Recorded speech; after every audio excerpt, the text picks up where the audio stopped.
A gente está aqui hoje com a Silvia Cruz, da Vitrine Filmes, para mais um SAP Convida, essa edição especial do SAP Convida, onde a gente está trazendo trajetórias, empresas que a gente acredita e que podem trazer experiências muito interessantes para o nosso mercado aqui no Centro-Oeste. A Vitrine foi fundada em 2010 pela Silvia, e de lá para cá acumulou vários sucessos e tem uma experiência muito específica de distribuir filmes independentes brasileiros, né? Começou com esse foco. Então, queria que a gente começasse disso, Silvia. Você viu lá atrás, em 2010, uma lacuna, né, no mercado. Queria que você explicasse um pouco como foi isso, da onde que vem a sua formação para abrir uma distribuidora. Bom, obrigada pelo convite, obrigada pela mesa. É sempre um prazer. Eu gostaria de estar em Goiânia, na verdade, que é uma cidade que eu sempre gostei de estar e fui muitas vezes, mas acho que fica para uma próxima. Bom, a Vitrine começou em 2010, quando eu fui para um festival de Tiradentes e encontrei muitos cineastas com muitos filmes que queriam ser distribuídos, e na época eu já tinha trabalhado em outras duas distribuidoras, a Pandora Filmes e a Europa Filmes, e eu via que essas distribuidoras estavam muito mais conectadas a um cinema europeu, a um cinema estrangeiro, e que não tinha talvez uma distribuidora na época para o cinema brasileiro novo, né? Digamos, cinema novo brasileiro. Então eu acho que foi muito de uma ida a um festival e conhecer pessoas e que me fizeram ter essa ideia de criar uma distribuidora meio que para eles, né? Para vocês, para os meus amigos, entre aspas, ou para o cinema que eu acreditava naquela época. E a minha formação não foi nada de cinema, né? Eu sempre amei cinema, sempre fui cinéfila, mas eu era uma cinéfila no sentido de ir ver filmes. Eu nunca pensei em trabalhar com criação ou com roteiro ou com direção e nada. Então eu fui fazer administração de empresas e na faculdade, quando me falaram, para você se formar, você tem que criar um negócio, né? Você tem que criar uma pizzaria, um pet shop, ou o que seja. E aí eu falei, eu quero criar uma sala de cinema. E aí na minha faculdade falaram, mas uma sala de cinema ninguém sabe muito bem como funciona, esse mundo do cinema é meio estranho. Então, basicamente, eu fui buscar um orientador de fora da faculdade, que era, na época, o André Sturmi, que tinha o Cinema Belas Artes em São Paulo, e uma distribuidora. E eu nem sabia o que era uma distribuidora. E eu lembro que eu cheguei lá, nesse escritório, e vi muitos cartazes de filmes, do Wong Kar-wai, do Bertolucci. Falei, mas quem é essa pessoa, né? Será que ele produziu os filmes? Será que não? Mas, enfim, foi um pouco assim que eu entrei no cinema. Foi um pouco pelo meu trabalho da faculdade. E aí foi que eu descobri que é uma distribuidora, que na verdade é quem supostamente faz os filmes chegarem às pessoas. Que acho que de alguma maneira é o que eu sempre gostei de que os filmes chegassem a mim e o que eu queria fazer com as pessoas. E eu queria que você falasse um pouco sobre essa relação que a Vitrine foi construindo e foi conquistando e foi estabelecendo uma audiência no Brasil para os filmes realizados aqui. Foi um trabalho que vocês fizeram através de vários projetos. Eu queria que você explicasse um pouco como foi isso. Assim. Bom, eu acho que eu vou partir de Tiradentes, né? Que foi quando eu encontrei esses realizadores com esses filmes que eu adoraria mostrar. E com a minha parca experiência que eu já tinha em distribuição, era um pouco, vai mostrar em São Paulo, Rio, nessas capitais que tem esses cinemas. E eu falei, não, né? Acho que esses filmes devem chegar a muito mais pessoas. E eles devem chegar como? Porque muitas vezes é como os filmes chegam nas pessoas. Porque você tem um filme que muitas vezes não vende por si só, ele não tem um elenco incrível, ou não tem uma história que vai fazer com que as pessoas saiam de casa para ver. Então eu pensei muito na questão dos festivais, né? Que os cinéfilos vão no festival e eles estão muito interessados em ver qualquer filme, porque eles apostam na curadoria, porque eles acham que eles vão ver algo bom. Então a minha ideia foi um pouco começar como se fosse um festival, entre aspas, né? Que foi a sessão vitrine, que foi o nome que eu dei para isso, que foi, eu vou falar com alguns cinemas que me dê uma sessão por dia, ou uma sessão por semana, para mostrar esses filmes e dar um nome para isso, para que a audiência, para que o público pudesse entender que eram filmes brasileiros novos e que fossem e ver não só pelo filme em si, sabe? Ah, eu vou ver esse filme. Eu vou ver porque é um filme brasileiro feito por uma geração nova, por um conceito novo e etc. E que tem uma curadoria. E aí eu fui buscando em cada cidade qual cinema poderia acolher, digamos, esse projeto. Então foi um trabalho, primeiro, que foi maravilhoso, porque eu conheci muito mais do Brasil e muito mais das salas e de como funcionava o cinema né, em várias regiões, assim. E eu lembro que eu fui para Goiânia, sei lá, umas 3 vezes. Tinha os E debates, né? exato. E aí, assim, era maravilhoso, porque você chegava para um exibidor, para um cinema e falava: Olha, eu tenho esse projeto, porque aí não é um filme. Né? Muitas vezes a distribuidora está vendendo um filme. Não, eu tenho um projeto. Eu tenho um projeto que é mostrar o cinema brasileiro novo para uma audiência, para um público que talvez queira ver isso. Então, vamos dar um nome para isso, vamos fazer com que isso seja uma. Voltar aos tempos de cinefilia, com que as pessoas vão e queiram ver o próximo, queiram ver o próximo, enfim, que seja mais um projeto a longo prazo do que só uma coisa, né? Vou sair de casa para ver esse filme, porque talvez os nossos filmes não tenham essa força de fazer as pessoas saírem de casa para ver o Homem-Aranha hoje, mas sair de casa para ver o que está acontecendo com o cinema brasileiro e qual é o próximo filme, qual é o próximo, seguindo uma curadoria ou, enfim, seguindo um projeto, eu achei que fazia mais sentido. Então foi assim, eu fui indo assim muito de cidade a cidade e viajei um monte pelo Brasil, que foi maravilhoso, porque eu também, mesmo nascida no Brasil, não conhecia a maior parte do Brasil e falando com exibidores, entendendo qual cidade você poderia chegar e como você poderia chegar com esses filmes. Então aí foi o projeto Sessão Vitrine. Eu lembro de um momento que você falou que o público que vocês tinham no Facebook naquela época era o mesmo público que vocês conseguiam levar para o cinema. Eu acho que tem muito a ver com a aposta na curadoria da vitrine, né? Eu acho que sim, sem dúvida, tem a ver com a curadoria da vitrine. E aí, quando eu falo curadoria, eu penso, eu fiz essa curadoria. Na verdade, também muitas vezes eram muitos filmes incríveis sendo feitos, então não foi tão difícil fazer uma curadoria. Os filmes realmente eram muito bons, então foi um trabalho de falar com diretores e produtores e levar esses filmes. E eu acho que foi pela primeira vez que as pessoas entendiam o que era uma distribuidora, o que era uma curadoria, porque muitas vezes você vai ao cinema para ver um X filme, que você não faz ideia quem é a distribuidora ou quem te levou a ver aquele filme. Você vai ver o filme, ponto. Então, eu acho que a sessão vitrine, por ter esse nome, ou por ter essa questão de querer, né, mostrar um pouco do cinema brasileiro atual, premiado, bacana, ou o que quer que seja, levou as pessoas a um passo a mais, a tipo ir buscar, e aí, que tem mais, e a seguir no Facebook e tal. Então, muita gente que não sabia o que era a palavra distribuidora, hoje em dia sabe porque, eu sigo a vitrine, e não é uma coisa de a gente seguir uma distribuidora. Então, sim, a gente conseguiu muitos seguidores, entre aspas, e chegou um momento que, sei lá, o Facebook ou o Instagram da vitrine tinham 100 mil pessoas. Sendo que os filmes não fazem muitas vezes 10, 20 mil, ou seja, o público está todo aqui, né? E é muito gostoso porque você pode falar com eles e explicar onde o filme está, onde vai ter debate, onde esse filme passou, e aí fica uma coisa muito mais. Né? Acho que os distribuidores nunca falam com o público no final, e a gente conseguiu isso, assim, tentar, né? Porque os distribuidores falam com as salas de cinema que falam com o público. E a gente meio que não quis tirar a sala de cinema de maneira alguma, ela é essencial, mas a gente quis falar a gente com o público e mostrar o que está por vir, o que veio e enfim. Então acho que foi muito uma coisa da gente querer comunicar com o público e que aconteceu. Então hoje em dia a gente fala com o nosso público e fala onde ele vê o filme, enfim. Eu queria que você falasse um pouco sobre o amadurecimento da vitrine enquanto distribuidora, o amadurecimento da Silvia também enquanto empresária, né? E toda essa questão de pensar o mercado, entender retornos e, enfim, continuar inovando. Oi. Um complexo, mas vamos lá. É, eu acho que, bom, durante 10 anos, acho que foram anos que muitas coisas mudaram. Acho que o cinema, ele eventualmente mudou pouco durante muito tempo, e acho que nesses últimos 10 anos ele mudou bastante. Não só com a entrada do VOD, com as plataformas, com o hábito do consumidor. É, foram anos de muitas mudanças.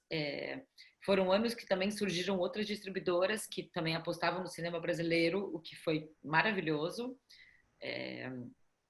E acho que a vitrine, em algum momento, é, vamos pensar. Acho que tem várias coisas. Primeiro, a vitrine pensou em produzir também, porque a vitrine estava numa etapa assim com alguns cineastas que a gente já trabalhava há 5, 6 anos, lendo roteiros e dando pitaco e pensando assim aonde conseguir financiar, e tendo contato com players, com Telecine, com Canal Brasil, ou com Globo, ou com players de fora. Então foi uma coisa um pouco natural também a vitrine pensar, poxa, vamos começar a produzir também no sentido de fazer esses filmes que a gente quer ver na tela, é, terem financiamento. Então, acho que o papel de uma distribuidora nesses últimos 10 anos, o que eu percebi foi que podia também entrar como produtora.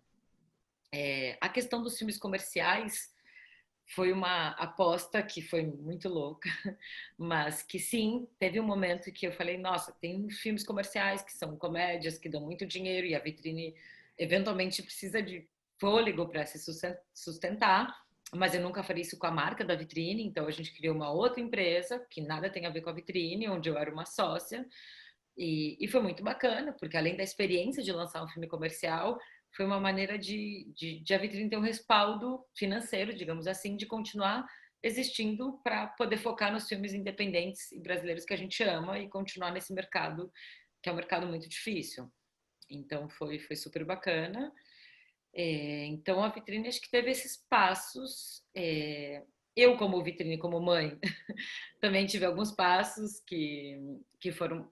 Bom, ano passado, pensar em deixar o Brasil, que foi uma coisa muito louca, mas acho que qualquer pessoa que está vendo essa mesa falar deixar o Brasil não é tão louco assim, porque ainda mais como uma criança.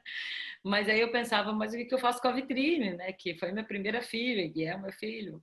E isso foi antes, né? Foi ano passado, antes da pandemia. Acho que hoje em dia, com a pandemia, eu falo, gente, tanto faz onde eu tô, sabe? Assim, a gente continua todo mundo trabalhando, é, igual, assim. A única coisa que muda para mim é que eu tô 4 horas no fuso a mais. Mas basicamente eu dei um passo de vir para a Espanha, porque era um país, enfim, que tinha um curso de mestrado que eu queria fazer, e eu trouxe a vitrine comigo, e aí eu abri a vitrine Espanha. É, que aí todo mundo fala, ah, mas você vai distribuir filme brasileiro na Espanha? Não, eu criei uma distribuidora na Espanha que eu vou distribuir filmes que eu acho que são condizentes com o mercado da Espanha. Então é uma nova empresa que, claro, tem o mesmo nome e que pode sim distribuir filmes brasileiros, mas também é uma maneira da vitrine se internacionalizar, tá também em outro país, que eu acho, né, bacana para uma distribuidora por poder de compra, por chegar no mercado e poder comprar um filme para 2 territórios, para fazer coproduções, no momento que o Brasil agora está muito carente de dinheiro para produzir. Então, trazer produções do Brasil para a Europa, e eu estando aqui, fica mais fácil acessar. É, acessar não, assim, mas ter diálogo com os fundos, com outros países, enfim. E você falando agora que tanto faz, né, onde a gente está, tem uma mudança muito estrutural, né, que a pandemia está causando no hábito de consumo, que é uma coisa que vocês vêm experimentando, estudando, ao longo dos anos e que agora, de repente, a gente está... ninguém sabe, né, como vai ser, mas eu queria que você desse uma pincelada, assim, do que você acha de possibilidades, do que esperar, né, desse público para filmes brasileiros, ou do público que vocês agora vão começar a trabalhar na Espanha, o que, enquanto distribuidora, vocês estão preparando, pensando nesse novo momento, assim, do consumo para filmes? Eu, olha, nesse momento o que eu penso é um pouco otimista até de verdade, mas é porque eu acho que para o mercado independente sempre foi uma questão, você primeiro tem que lançar no cinema, fazer toda uma campanha para depois lançar no VOD, quando a campanha já foi, as pessoas muitas vezes nem lembram que esse filme foi no cinema. Então eu tento sempre tirar uma coisa boa e eu acho que a coisa boa desse momento é que as janelas ou a maneira de consumir ou o mercado está se transformando e acho que isso pode ser levado de uma maneira boa, ou seja, uma distribuidora pode pensar, eu vou lançar esse filme só no cinema, porque eu acho que esse filme tem que ir primeiro para o cinema e cumprir as janelas, ou eu vou lançar ele hoje em todas as plataformas, ou eu vou lançar só nas plataformas. Eu acho que esse momento nos deu também nos permitiu brincar um pouco mais, brincar no sentido de jogar, de apostar. Então, assim, sim, se tem muita gente em casa, eu vou fazer uma campanha para ir ao cinema e para ver em casa. A campanha é a mesma, a campanha é para que o filme seja visto e falado. Se você vai ver no cinema ou em casa, claro, eu particularmente amo cinema e adoro cinema, mas eu, como qualquer pessoa, como todos nós, sim, eu não posso ir no cinema todos os dias, mas eu posso talvez ver um filme todos os dias. Então, a minha escolha da semana vai ver tal filme e o resto eu vou ver em casa. Então, é, para mim, sei lá, o importante é que as pessoas vejam, e eu acho que a campanha de um lançamento é, é importante para que as pessoas vejam o filme. Então, se eu estou lançando na sua casa ou no cinema, eu quero que cada um decida conforme seu horário, conforme a sua praticidade, se você tem babá, se você não tem, ou que filme você quer ver essa semana, mas que as pessoas vejam. Então, eu acho que a vitrine, nesse sentido, né, é, também tá preparada e fazendo lançamentos ao mesmo tempo, ou sim, muitas vezes fazendo lançamento só no cinema ou só em casa, e tentando entender um pouco esse momento. E cada filme é um filme também, sabe? Acho que tem que nunca esquecer que também os filmes são únicos, é, e como lidar com isso, mas eu acho que está sendo um momento muito rico de poder experimentar e, e poder mudar um pouquinho as coisas. E de experimentar, eu lembrei de uma experiência de assim, vocês lançaram o Drive-In, né? Eu acho que vocês estão experimentando de tudo. E teve também aquela experiência super interessante do Bacurau ao vivo, né? Que foi, assim, acho que, não sei se para vocês foi inesperado, mas para a gente, espectador, tantas pessoas assistindo ao mesmo tempo, eu acho que é uma experiência completamente nova, né? Queria que você falasse um pouco. Ah, ai, que Bacurau é tão fora da curva, assim, não fora da curva, sim, em sentido de resultado, enfim, de muitas coisas. Eu acho que o Bacurau, tendo essa sessão que foi todo mundo vendo, foi uma das coisas mais incríveis que eu já vi. Ao mesmo tempo, te tira um pouco do cinema, porque ficava todo mundo mandando mensagem: Uau, você tá vendo, você tá vendo, você tá vendo. O que é uma outra experiência, que não quer dizer que tá errado, porque o Bacurau ele foi visto por muita gente, e nessa sessão ele foi visto de novo. Ou seja, também os filmes a gente revê, né? Nada impede que eu veja um filme. Eu mesmo vi um filme em casa esses dias. Eu falei, quero ver esse filme no cinema. Então eu vou ver esse filme no cinema. Ou eu descobri esse filme em casa, meus amigos viram em casa, mas eu prefiro ir ao cinema. Ou seja, eu acho que é o momento da gente pensar que os espectadores têm que escolher onde eles vão ver e como eles vão ver. Se eles querem ver no YouTube comentando com os amigos, legal. Se eles querem ir no cinema, numa sala escura e ter toda a experiência, maravilhoso. Se eles querem pagar para ver, só. Enfim, eu acho que também, sabe, está no momento que o nosso trabalho, eu acho, como distribuidor, é deixar o filme acessível e que as pessoas possam escolher como e onde vê-los. E nunca, obviamente, subestimar a exibição no cinema, mas entender que, assim, os filmes foram feitos para serem vistos e eles podem ser vistos, assim, a gente comentando com os amigos, ou uma pessoa viu semana passada e me contou e agora eu vejo em casa, ou eu vi em casa e, putz, quero ver esse filme no cinema, sabe? Eu acho que a questão de ver um filme, pode ir por muitas janelas. Então, Silvia, ainda sobre esse momento novo da vitrine, né, que a gente tem, que você falou um pouco sobre a vitrine em Espanha, sobre a possibilidade de coprodução, e agora a gente tem uma vitrine streaming, como que é isso? Assim, eu queria que você explicasse um pouco. Eu acho que esse foi um antigo sonho meu. Muitas vezes, onde estão os filmes, né? Todos, eu quero ver, eu quero rever, meu, de pessoas que eu conheço, e onde estão os seus filmes? E muitas mensagens que a gente recebia por Facebook ou por Instagram, né? Onde estão os filmes da vitrine? E a gente tenta dizer, olha, eles estão no iTunes, eles estão no Now, eles estão em diversas plataformas, mas cada filme está em uma plataforma que depende de um dinheiro que você tem que gastar, que talvez seja muito, seja pouco. Cada plataforma tem o seu modelo de negócio e que está tudo certo. Mas acho que como a Vitrine chegou nesse momento de falar com o seu espectador diretamente, nos deu uma vontade de, tá bom, assim, tem um nicho de espectadores que sabem quem é a Vitrine. Não são tantos no Brasil. O Brasil tem milhões de pessoas, sabe? Acho que muita gente vai ver os filmes da Vitrine em muitos lugares. Mas as pessoas que querem, não, eu quero ver esses filmes da Vitrine e eu quero eventualmente não gastar tanto ou poder saber onde está. Então a gente vai disponibilizar os filmes da vitrine na nossa plataforma por um preço bem acessível, assim, bem acessível mesmo. não sei te dizer agora, mas vai ser realmente tá, R$ 2, R$ 3 por filme, ou um pouco mais, e talvez daqui a um tempo a gente ainda está entendendo porque isso não é para ser um modelo de negócios, isso é muito, nesse momento agora, é muito mais para deixar os filmes sendo vistos, não como, né, a gente quer fazer um modelo de negócios e quer ganhar dinheiro com isso. Nesse momento a gente quer mais que os filmes sejam vistos e que as pessoas tenham acesso aos filmes. Então, eu acho que vai chegar no momento onde você paga tanto por mês e veja, mas também não sei se é o certo e não sei se é onde a gente vai. Ou talvez você quer ver esse filme, pague isso, mas saiba que o filme está aqui, está na página da vitrine, então você tem acesso a eles. Então, para quem conhece a vitrine, que quer ver o catálogo da vitrine, que possa ter acesso a esses filmes pela própria página da vitrine. Então, a gente fez uma página, uma coisa muito simples, na verdade, porque a gente não, de novo, não é um modelo de negócios, não é, a gente não quer fazer uma tecnologia e tal. Então, a gente fez com o Vimeo. Então, basicamente, a vitrine, você entra e paga pelo Vimeo, então você tem acesso ao filme em alta qualidade e tal. Não na, é na nossa, no nosso site, mas é através, né, de uma outra plataforma que já existe, que já está bem sucedida. Você paga lá e você pode ver o filme que você quiser.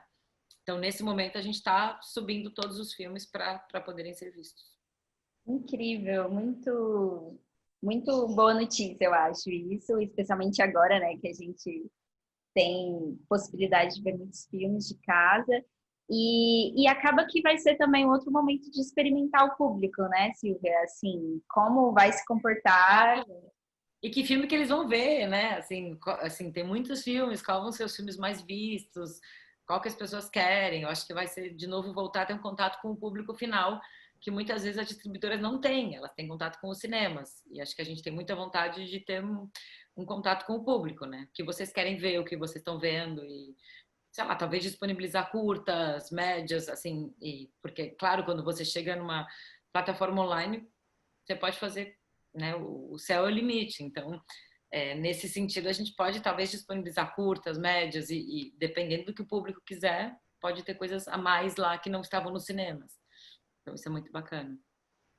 Você comentou sobre a possibilidade de entrar agora nos projetos, né? Vocês já vinham entrando desde o roteiro, os diretores que vocês eram parceiros, e agora efetivamente, né? A Vitrine vai ser coprodutora de alguns projetos, vocês inclusive já anunciaram 2 deles. Eu queria que você falasse um pouco sobre esses novos projetos, sobre a escolha desses projetos que vocês estão entrando de coprodutores.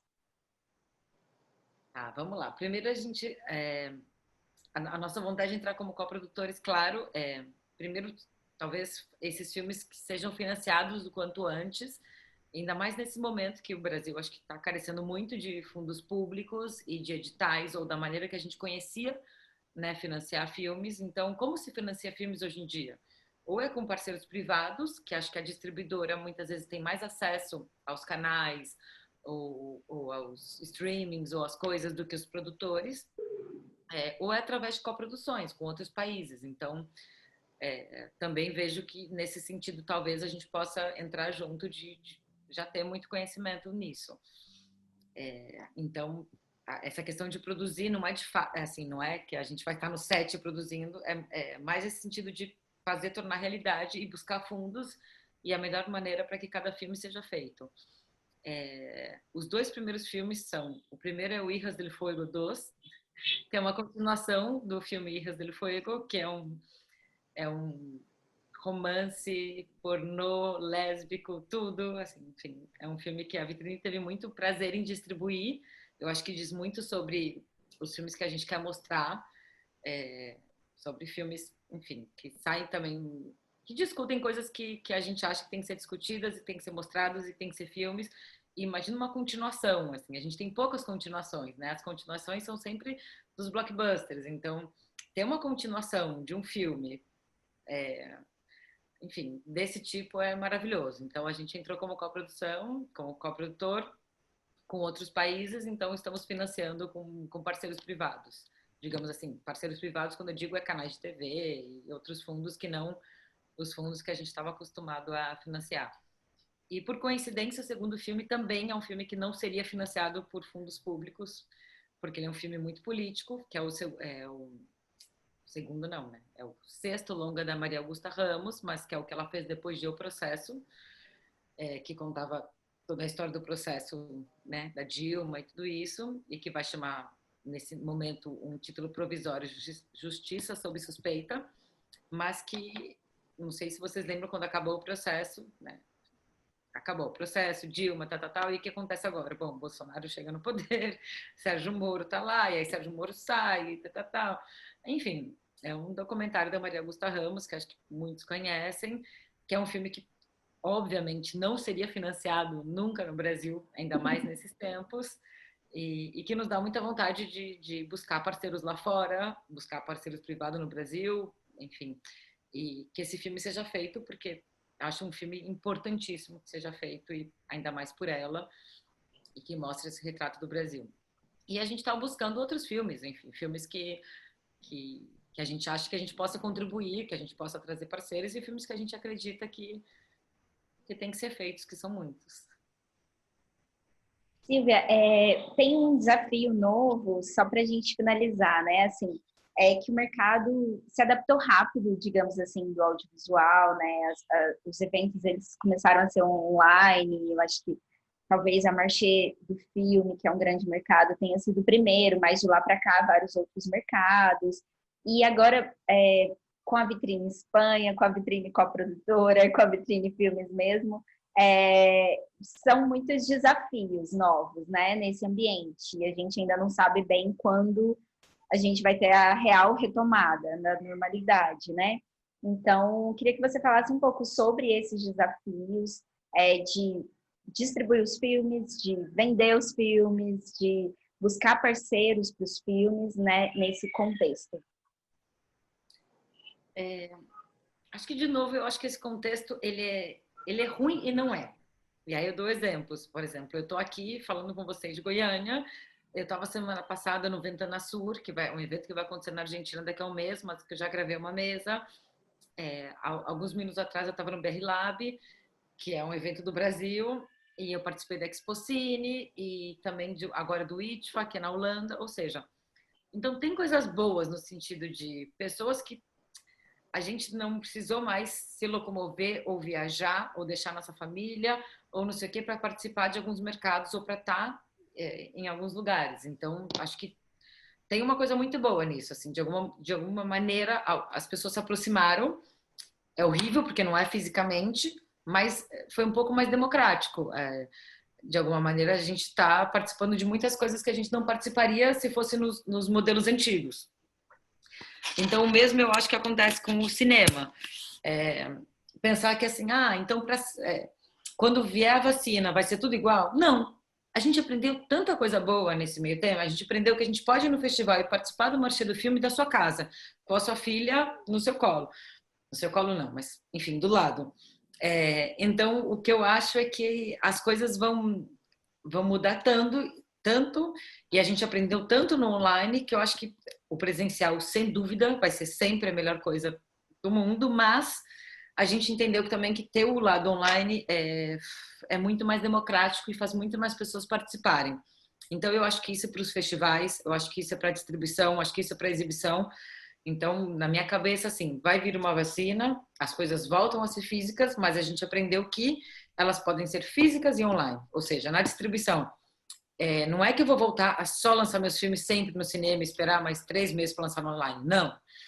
O comportamento das pessoas mudou. A gente já entendeu que a gente pode estar no online.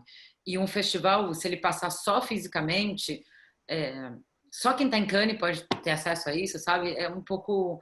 Mas aí você tem que ir para Cannes e pagar essa passagem absurda, e essa comida cara, e esse hotel caro. Então, eu acho que, de alguma maneira, os festivais, ou os mercados, ou o cinema, ou tudo, vai entender que é bom ter um lado online, porque democratiza muito mais e faz muito mais pessoas terem acesso, mas nunca, sem dúvida, tirar o lado físico. Então, que eu acho que a partir de agora vamos viver no que a gente vive hoje em dia, né? Numa coisa híbrida. A gente está todo dia no WhatsApp e tal, e no online, só que a gente também, supostamente, né, sai de casa e convive e tal. Então, eu acho que as coisas espero que sejam um híbrido entre esses dois mundos, e que não volte a ser só o físico, porque o físico também a gente percebeu que muitas pessoas não podiam participar. Então, eu acho que nos aprendeu a todos que nesse mundo globalizado e com muita gente em todos os lugares, que a gente tem que pensar nos dois. Silvia, muito obrigada pela presença na no SAP Convida. A gente, parabéns, né, pelo todo esse movimento que a Vitrine está fazendo, sempre inovando, sempre buscando coisas novas e se fortalecendo, eu acho, no mercado e fortalecendo o mercado como um todo. Muito obrigada. Obrigada a vocês, mesmo pelo convite. Adoro estar em Goiânia, mesmo que virtualmente.